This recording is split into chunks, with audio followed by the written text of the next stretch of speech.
Islamic State has launched a large-scale offensive against a key government airbase in the Syrian province of Deir ezzor.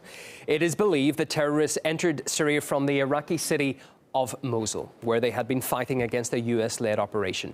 Now, coming up is unverified video released by ISIL reportedly showing the terrorists fighting in Deir ezzor. Allahu Akbar!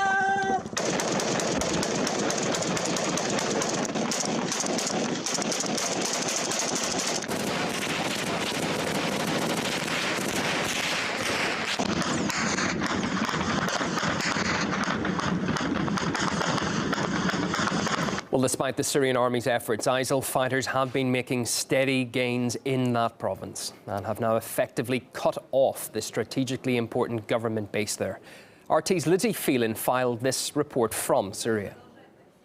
ISIS have been making massive advances there, threatening the estimated 120,000 civilians that live in the last government-controlled part of Deir ezzor city. And ISIS ultimately succeeded in cutting that last government-held patch of the city in two and severed the military airbase from the rest of the city. Now, that airbase is the only way that the Syrian government can deliver supplies to those trapped civilians and pro-government forces there.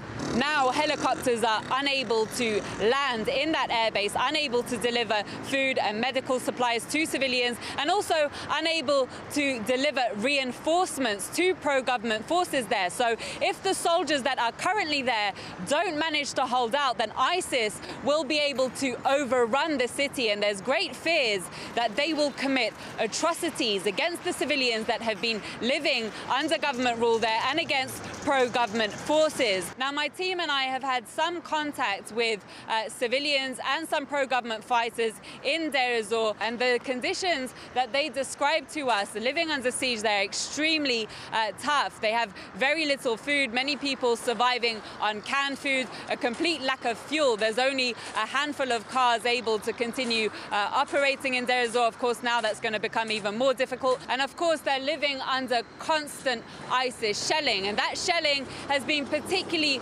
bad over the last few days. This is the fiercest ISIS offensive that we've seen. The United Nations has expressed serious concern about hundreds of thousands of people who are now besieged by the terrorists in Deir ezzor. Meanwhile, the US State Department says it expected Islamic State fighters to flee Mosul in Iraq. Certainly mindful that ISIL has a presence there, mindful of reports that the regime, backed by their supporters, is trying to deal with that. You reject that notion that you looked at these fighters flowing from Mosul to Syria, you looked the other way. We knew that ISIL fighters would leave Mosul as the campaign started.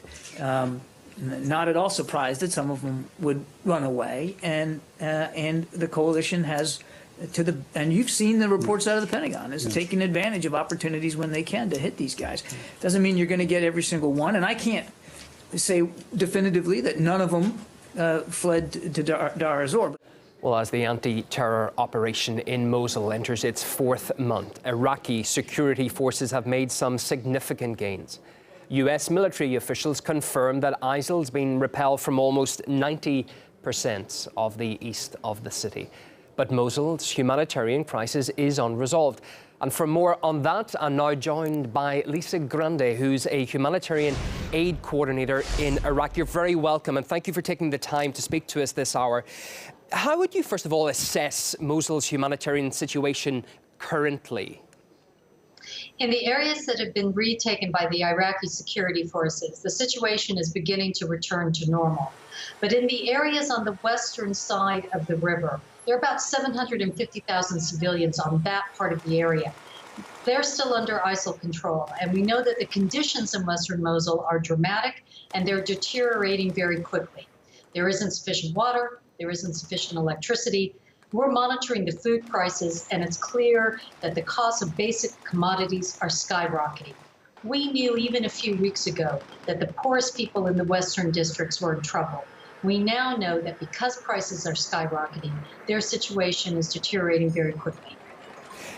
Just after the operation was launched, the United Nations warned about the disastrous humanitarian consequences it could lead to. How has the humanitarian situation changed in the city since the operation started? When we were planning for the Mosul humanitarian operation, because we're humanitarians, we based our planning assumptions on a worst-case scenario. And in a worst case, we were worried that up to 1 million civilians could be impacted, and that out of that, maybe even 750,000, 800,000 civilians could flee the city in search of safety. In fact, what has happened on the eastern side of the city, where the fighting has been concentrated so far, is far different than that. It's much better. The Iraqi security forces adopted a humanitarian concept of operation, and they put it at the center of their battle plan. It's a remarkable concept. It says that everything will be done by the security forces to protect civilians in their home. And that's precisely what we've seen. There are about 500,000, 550,000 civilians in the eastern areas that are still in their homes. They've been protected there. They never fled. Only about 150,000 people so far have left. And that's proof that the efforts that are being made by the security forces to protect civilians, those efforts are paying off. The issue of the civilians is a deeply sad one, isn't it, though? You previously said that nearly 50% of the casualties in Mosul are civilians. So essentially, for every terrorist eliminated, an innocent person loses their life. It's a deeply sad statistic. Why is there such a high civilian cost? It's right that you point out the cost to civilians. And when we say that there are 500,000 civilians who are still in their homes, in no way do we want that to crowd out or substitute for the fact that there are hundreds of thousands of civilians that are still at extreme risk in the areas that are under ISIL control. 750,000 civilians are under the control of ISIL right now. These people are at risk of crossfire, they're at risk of snipers, they're at risk from stepping on booby traps. We consider that their plight is probably some of the worst in the entire Middle East right now. In terms of the civilian casualties, you're right. Half of all of the casualties are estimated to be for civilians. So if you look at the patterns of the injuries, it's very clear that what's behind this is that ISIL is directly targeting. They are directly targeting civilians. And you know, this is a clear violation, if true, of international humanitarian law. It's very disturbing.